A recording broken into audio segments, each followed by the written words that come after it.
इतनी सारी धमकियां मिल रही हैं। अमित शाह जी बताएं कि इन सारे धमकी देने वालों को किसी को पकड़ा आज तक? एक भी आदमी पकड़ा गया? मतलब 200 स्कूल उड़ाने की धमकी दे रहे हैं, एयरपोर्ट उड़ाने की धमकी दे रहे हैं, फ्लाइट उड़ाने की धमकी दे रहे हैं, अस्पताल उड़ाने की धमकी दे रहे हैं, कॉलेज उड़ाने की धमकी दे रहे हैं, मॉल उड़ाने की धमकी दे रहे हैं, स्कूल उड़ाने की धमकी। कोई पकड़ा क्यों नहीं जा रहा दिल्ली के अंदर? किसी को भी पकड़ने में कामयाब क्यों नहीं हो रही दिल्ली पुलिस? अमित शाह जी क्या कर रहे हैं? अमित शाह जी चुप क्यों बैठे हैं? सुबह पता चला कि दिल्ली के लगभग 40 स्कूलों में बम से उड़ा देने की धमकी आई है। दिन ब दिन दिल्ली में कानून व्यवस्था बहुत ज़्यादा खराब होती जा रही है। अभी कल या परसों की बात है जब विश्वास नगर में एक बर्तन के व्यापारी को गोलियों से भून दिया गया भरी सड़क के बीच में। गोविंदपुरी में चाकुओं से गोद के एक व्यक्ति की हत्या कर दी गई। गोविंदपुरी में ही एक पुलिस कांस्टेबल की चाकुओं से गोद के हत्या कर दी गई। उसके कुछ दिन पहले पंचशील एनक्लेव में एक बुजुर्ग को रात को चाकुओं से मार डाला गया। उसके पहले नारायणा गांव में एक व्यक्ति को मार दिया। उसके 6 महीने पहले उसके भाई को मार दिया था। रोज इस तरह की घटनाएं घट रही हैं। चारों तरफ महिलाएं असुरक्षित हैं। अब बच्चे भी सुरक्षित नहीं बचे। बच्चों के भी स्कूलों के अंदर बम से उड़ा देने की धमकियां आ रही हैं। और ये पहली बार नहीं हो रहा। पिछले साल भर के अंदर स्कूलों में, अस्पतालों में, कॉलेजेस में, एयरपोर्ट पे हर जगह बम फोड़ने की धमकियां आ रही हैं। इस किस्म की वारदातें दिल्ली के लोगों ने पहले कभी नहीं देखी थी। मेरे पास एक लिस्ट है। 1 मई को दिल्ली एनसीआर के 200 से ज्यादा स्कूलों को बम से उड़ा देने की ईमेल आई थी, जिसके बाद स्कूलों को खाली कराया गया और बच्चों को उनके घर भेज दिया गया।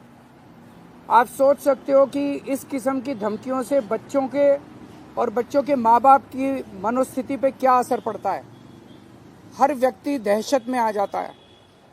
12 मई को दिल्ली के 8 अस्पतालों को और दिल्ली एयरपोर्ट को बम से उड़ा देने की धमकी दी गई।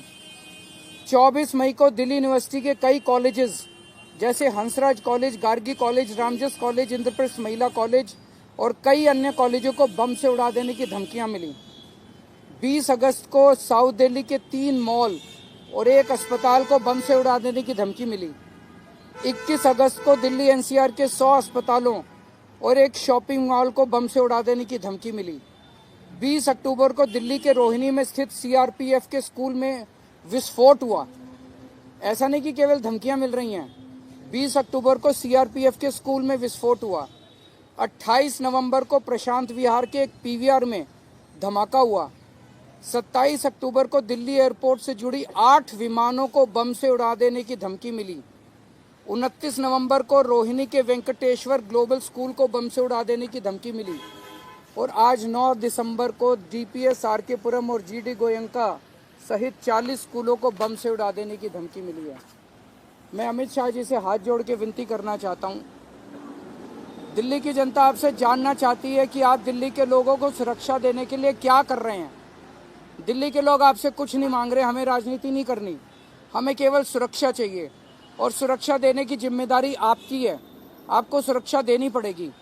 आज मैं मांग करता हूं कि अमित शाह जी दिल्ली आएँ, दिल्ली वालों के बीच में बैठें और दिल्ली वालों को ये भरोसा दें कि वो दिल्ली के लोगों को कैसे सुरक्षित कर रहे हैं।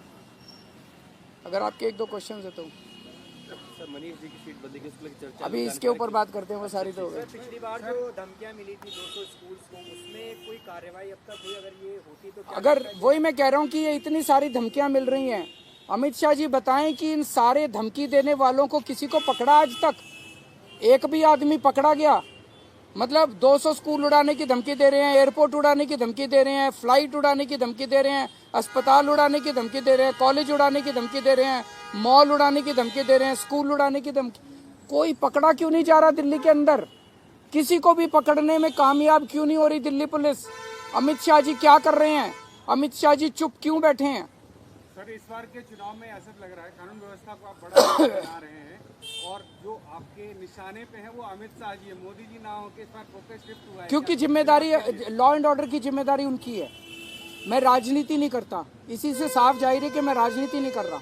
अमित शाह जी की जिम्मेदारी है, अमित शाह जी से सवाल पूछे जाएंगे और उनको जवाब देने पड़ेंगे और उनको सुरक्षा मुहैया करानी भी पड़ेगी, उनकी जिम्मेदारी है। इसी वजह से उन्हें गृह मंत्री बनाया हुआ है। जब ये सवाल पूछा जाता है तो बीजेपी के कई नेता कह रहे हैं कि दिल्ली के अंदर लॉ एंड ऑर्डर कोई इशू ही नहीं है। ये बड़ी दुख की बात है। दिल्ली की जनता दहशत में है। बम की धमकियां मिल रही हैं, व्यापारियों को फिरौती की धमकियां मिल रही हैं, बुजुर्गों के कत्लेआम हो रहे हैं, बच्चों के स्कूल उड़ा देने की धमकियां मिल रही हैं और बीजेपी के बड़े बड़े नेता कह रहे हैं कि लॉ एंड ऑर्डर कोई मुद्दा ही नहीं है, उनके लिए मुद्दा ही नहीं है। अगर उनके लिए मुद्दा ही नहीं है तो सुरक्षा कैसे प्रोवाइड करेंगे वो? संसद में संजय सिंह ने लगातार इस मुद्दे को उठाने के लिए 266 का नोटिस भी दिया, लेकिन संसद चल नहीं पा रही, इस पर चर्चा नहीं हो पा रही। होनी चाहिए चर्चा, संसद में भी चर्चा होनी चाहिए, सड़कों पे भी चर्चा होनी चाहिए और इन लोगों को बताना चाहिए क्या कर रहे हैं इसके बारे में। सर, ऑटो वालों के साथ आपने आज चाय की, तस्वीर भी आपने पोस्ट की है जिसमें आप ऑटो वालों के साथ एक बहुत पुराना रिश्ता है मेरा और 2013 में जब हम चुनाव पहली बार लड़े थे तब से इन्होंने हमारा साथ दिया। हमने भी जब हमारी सरकार बनी ऑटो के भाइयों को हमने सम्मान की ज़िंदगी दी। उनके काम करने में जो जो तकलीफ़ें आती थी उन तकलीफ़ों को हमने दूर करने की कोशिश की। तो एक परिवार जैसा माहौल होता है जब मैं ऑटो वालों से मिलता हूँ। तो आज